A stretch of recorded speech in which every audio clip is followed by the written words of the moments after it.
Hi everybody! Matagal ko nang plinano na gagawa ko ng song interpretation.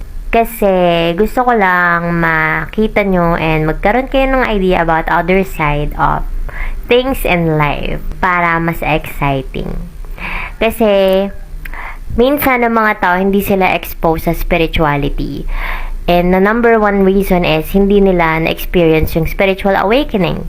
And in this song, magkakaroon kayo ng idea.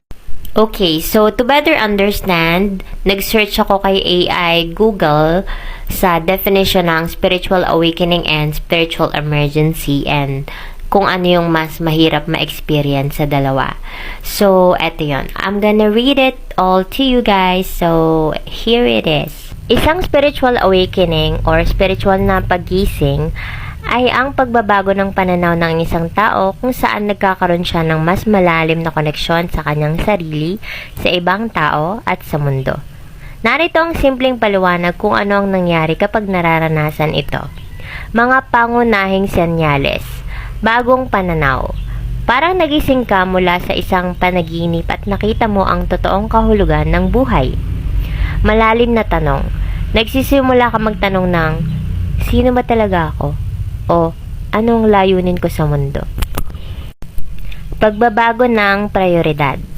Nawawalan ka ng interes sa mga material na bagay o mababaw na usapan, mas gusto mo na ang kapayapaan at katotohanan. Mas matinding emosyon, mas nagiging mapagmalasakit, empathetic ka sa damdamin ng iba at sa kalikasan.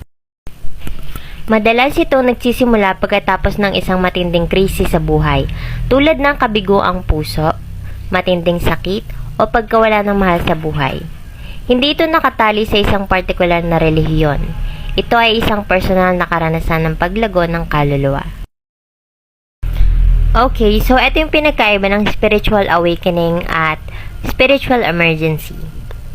So, sa bilis nga is, yung spiritual awakening, unti-unti at banayad ang pagdating.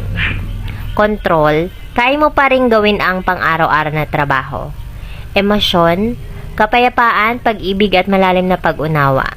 Karanasan, malinaw ang isip at pananaw sa realidad. So, yung spiritual emergency naman ay biglaan, mabilis at nakakataranta. Hindi mo na magawa ang normal na buhay at routine. Takot, matinding kalituhan at pagkabalisa or anxiety. And yung karanasan sa spiritual emergency compared sa spiritual awakening. Sa spiritual emergency is parang nababaliw. Pwedeng makakita o makarinig ng kakaiba. So,